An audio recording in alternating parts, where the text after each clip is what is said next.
Halo, selamat siang teman pemilih dimanapun Anda berada. Assalamualaikum warahmatullahi wabarakatuh. Salam sehat.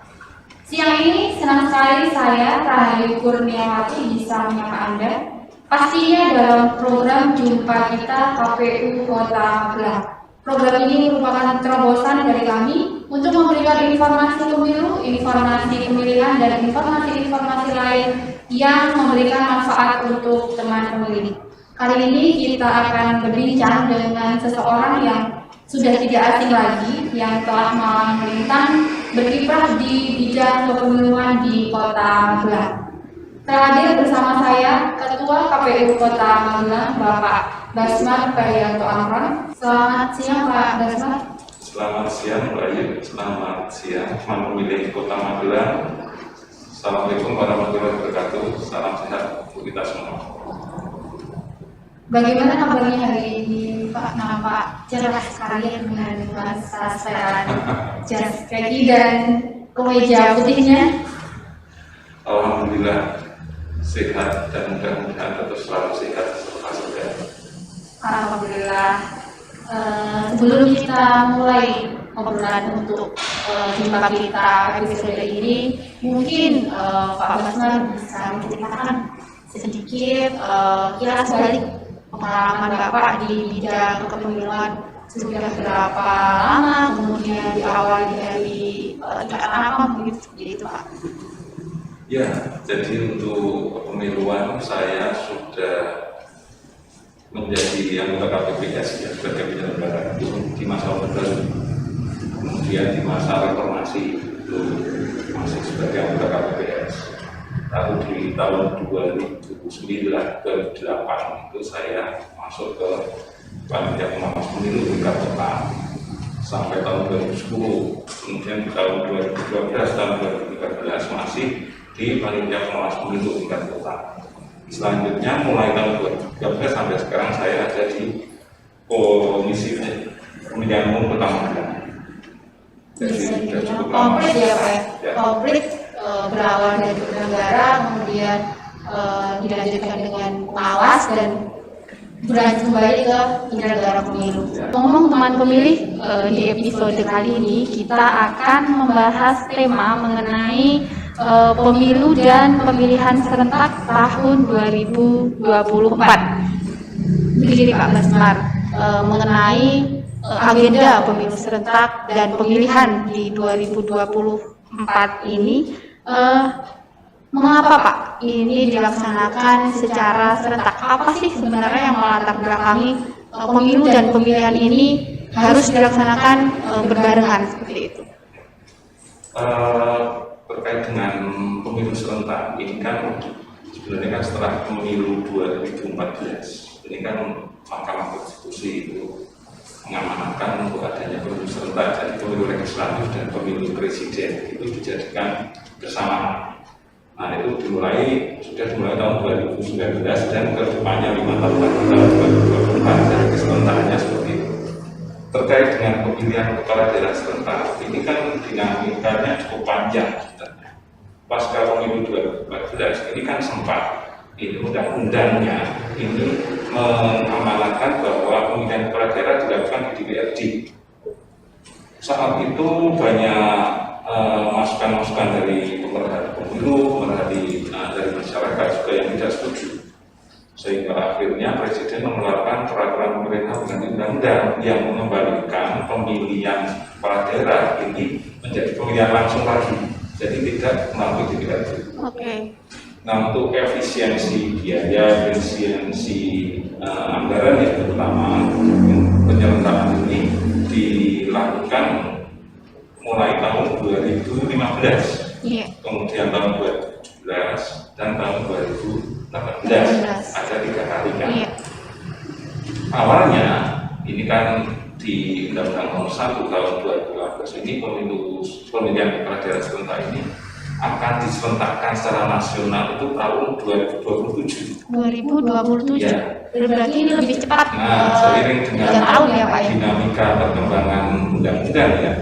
Ini kan undang-undang tahun 10 tahun 2015 ini mengamanatkan bahwa pemilihan kepala daerah serentak dilakukan tahun 2024. Sehingga di tahun 2024 ini ada dua momen yang bersamaan, yaitu momen pemilu serentak untuk presiden dan legislatif, lalu pemilihan kepala daerah serentak untuk memilih gubernur, bupati, dan wali kota. Jadi serentaknya seperti itu. Jadi dalam 1 tahun yang sama itu ada 2 hajat besar ya, pemilu dan pemilihan, namun dilaksanakan di waktu yang berbeda seperti itu Pak. Nah, ya kan kalau pemilihan kepala daerah serentak ini sudah waktunya sudah ditentukan, Undang-Undang 10 2016 yaitu bulan November. Lalu untuk pemilihan presiden dan pemilu legislatif, pemilu serentak ini kan waktunya dilakukan pada misalkan 3 bulan sebelum masa jabatan berakhir. Tapi kalau itu dilakukan, kan bisa-bisa nanti hasil dari pemilu ini belum jadi, pemilihan presidennya sudah mulai. Padahal dasar untuk mencalonkan pemilihan presiden itu kan adalah hasil pemilu tahun 2024 ini, sehingga ada kesepakatan antara DPR, pemerintah, kemudian penyelenggara pemilu ini akan merevisi undang-undang pemilu tahun 2017. Undang-undang tahun 2017 itu mengamanatkan kalau tahapan awal pemilu serentak dimulai 20 bulan sebelum hari pemungutan suara. Itu paling lambat ya Pak? Iya, paling lambat. Termasuk yang ditarik maju supaya jangan sampai terjadi irisan yang belum selesai. Ini ditarik maju dan waktunya sudah ditambah menjadi 25 bulan sebelum hari H, dan hari H-nya pun dari konsinyering antara pemerintah DPR dan penyelenggara pemilu ini menjadi 25 bulan sebelumnya. Hari H pemungutan suaranya direncanakan tanggal 28 Februari untuk 2024 untuk pemilu legislatif dan presiden. Kemudian di bulan November tanggal 27 akan dilangsungkan pemilihan kepala daerah serentak. Seperti itu ya Pak? Iya.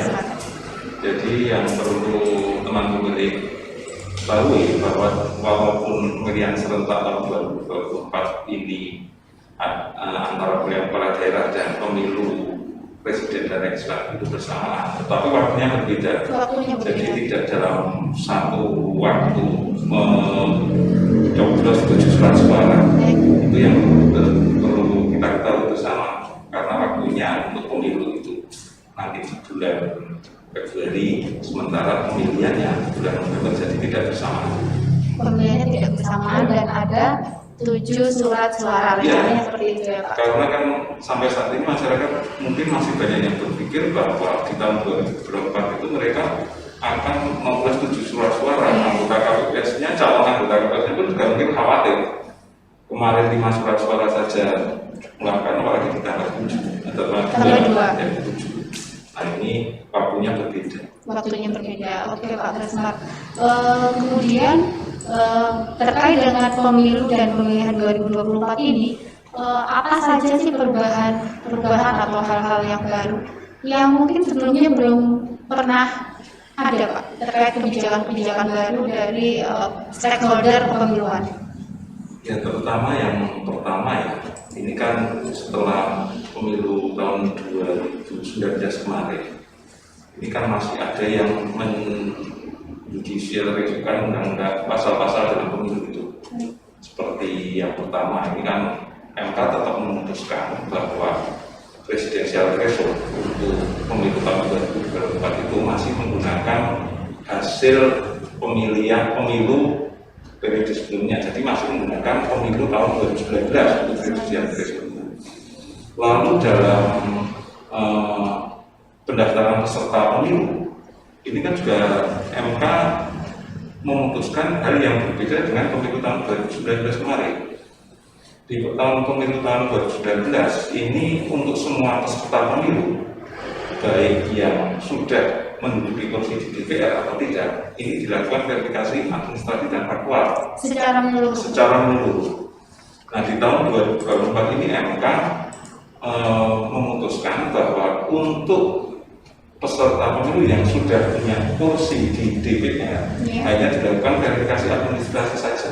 Sementara untuk peserta pemilu yang tidak punya kursi di DPR ini ada verifikasi faktual dan administrasi. Nah ini yang tentunya perlu segera ditindaklanjuti ya, karena kan apakah proses verifikasi administrasi itu hanya ada di tingkat pusat atau sampai di tingkat kabupaten kota. Berarti ada dua mekanisme yang berbeda ya Pak, antara partai yang sudah memiliki kursi dan yang belum memiliki kursi seperti itu, dan imbasnya tentu saja ke penyelenggara sampai ke tingkat daerah. Oke Pak Basmar, selanjutnya mungkin hal-hal apa sih Pak yang aspek-aspek apa yang perlu dipersiapkan oleh jajaran penyelenggara sejak saat ini Pak? Nah untuk jajaran penyelenggara ini KPU kan, KPU juga didengar, tentunya kan yang pertama menyiapkan tahapan-tahapan, jangan sampai tahapan-tahapan yang sama-sama penting yang nanti dilaksanakan bersamaan, teririsan. Lalu juga tentunya persiapan anggaran.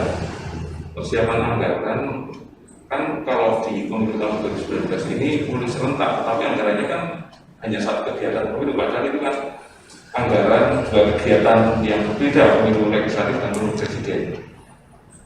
Ada sinkronisasi anggaran juga karena untuk pemilu ini anggarannya ada di tingkat pusat, di nasional, sementara untuk pemilihan anggarannya ada di masing-masing daerah. Kita harus dipersiapkan juga sejauh itu. Selain itu juga dalam kegiatan penyelenggaraan tahapan ini kan banyak tahapan yang beririsan. Misalnya saja yang contohnya ini dalam pemutakhiran daftar pemilih. Dalam pemutakhiran daftar pemilih ini pemilu tahun 2019 bagi yang melaksanakan pemilihan pelajaran sebelumnya tidak ada proses berdasarkan penelitian, langsung bahwa hasil pemilu terakhir itu nanti langsung diproses sebagai daftar pemilih sementara. Nah untuk tahun 2024 ini kan KPU sudah melakukan pemutakhiran daftar pemilih berkelanjutan. Apakah ini nanti bisa dijadikan sebagai dasar untuk verifikasi penetapan GPS, ataukah harus ada pencocokan dan penelitian lagi? Hal-hal seperti itu yang harus sebenarnya kita persiapkan. Lalu juga terkait dengan pasca pemilu tahun 2024 besok ini, misalnya ada pemilihan presiden putaran kedua, ini kan juga ada proses pemutakhiran kembali.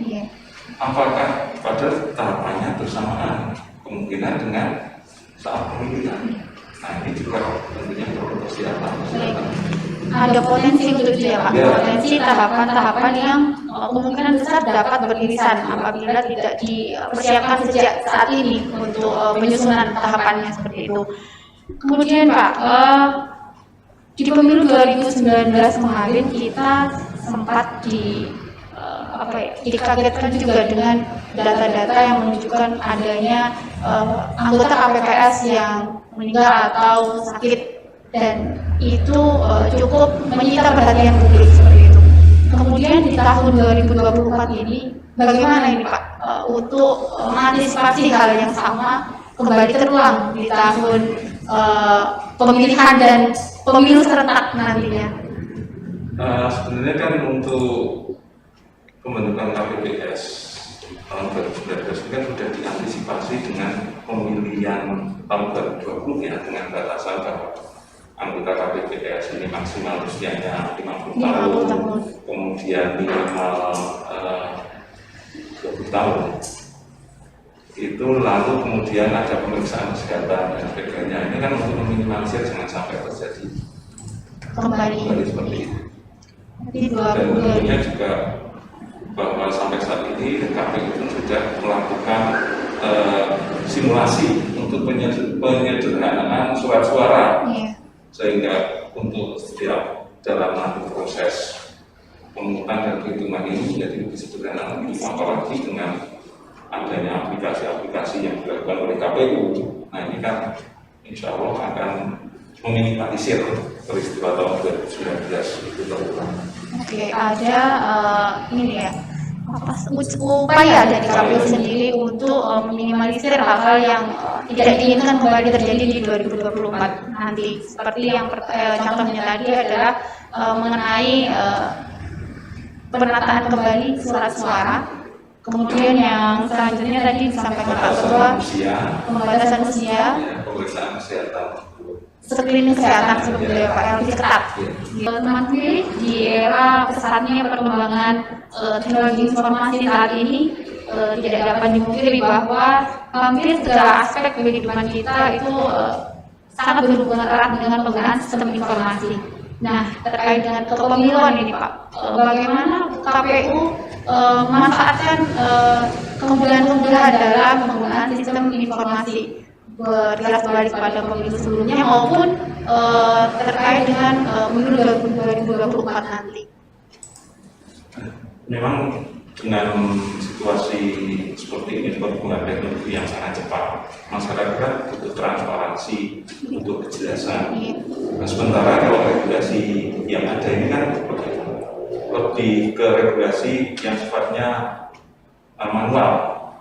Tapi KPU kan dengan untuk mendukung bagaimana agar masyarakat ini bisa lebih cepat mengakses, masyarakat bisa tahu dengan jelas, itu KPU mendukung dengan adanya teknologi informasi yang dipakai dalam setiap tahapan, seperti dalam tahapan aplikasi pencalonan, dalam pendaftaran peserta pemilu, kemudian dalam aplikasi pemutahiran daftar pemilih. Ini kan untuk mendukung agar hasilnya ini masyarakat bisa mengakses dengan baik. Lalu aplikasi rekapitulasi, aplikasi penghitungan suara, situng, nah itu kan ternyata kan mendukung, tapi hasil manualnya tetap ada. Tapi itu mendukung agar masyarakat bisa mengikuti perkembangan perjalanan setiap kegiatan, setiap tahapan ini, bahkan sampai dengan tahap penentuan hasil pemilu. Nah, aplikasi ini sangat mendukung sekali untuk transparansi. Iya, dan keterbukaan informasi publik ya Pak, seperti itu. Baik teman pemilih, demikian tadi obrolan kami mengenai tahapan pemilu 2024, kemudian persiapan-persiapan oleh jajaran penyelenggara pemilu, juga penggunaan sistem informasi. Pemilih jangan kemana-mana, kita simak dahulu informasi berikut ini. Itu laporan ngeluh gini.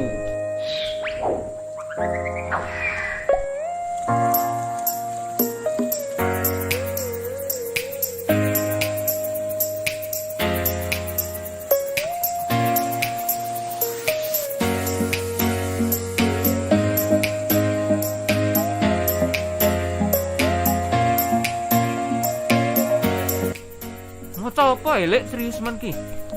Iki lho, maca berita nek sesuk kuwi pemilu lan pemilihan tahun 2024 dilaksanakan secara serentak.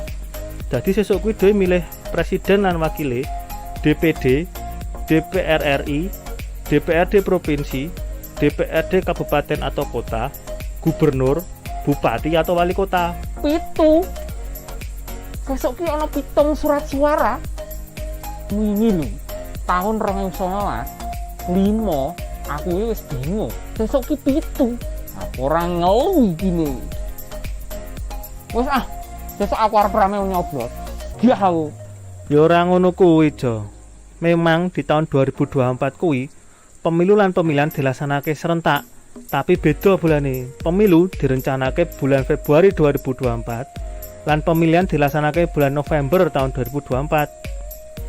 Walah, tak kira sesuk ki 7 ki bareng. Ora. Jebul 5 kuwi pemilu, 2 pilkada. Mudeng aku saiki. Komen kok sing ning 2019 wingi kae lho. 2019 wingi? Ya wis yo. Lesu ya wetengku. Arep nanggon warung elek Primadia. Melu. Madang lagi yo. Ayo. Yo.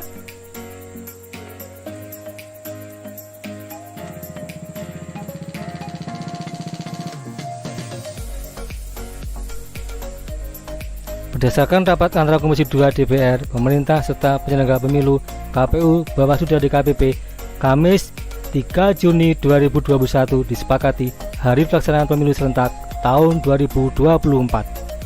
Pemungutan suara pemilu serentak akan dilaksanakan pada Rabu 28 Februari 2024 untuk memilih Presiden dan Wakil Presiden, anggota DPR, DPD, DPRD Provinsi, dan DPRD Kabupaten Kota. Sedangkan pemilihan kepala daerah akan dilaksanakan pada hari Rabu 27 November 2024 untuk memilih Gubernur dan Wakil Gubernur, Bupati dan Wakil Bupati, serta Wali Kota dan Wakil Wali Kota. Tahapan pemilu 2024 akan dimulai 25 bulan sebelum hari pemungutan suara, yakni pada bulan Maret tahun 2022. Mari bersama kita song-song tahapan pemilu serentak tahun 2024.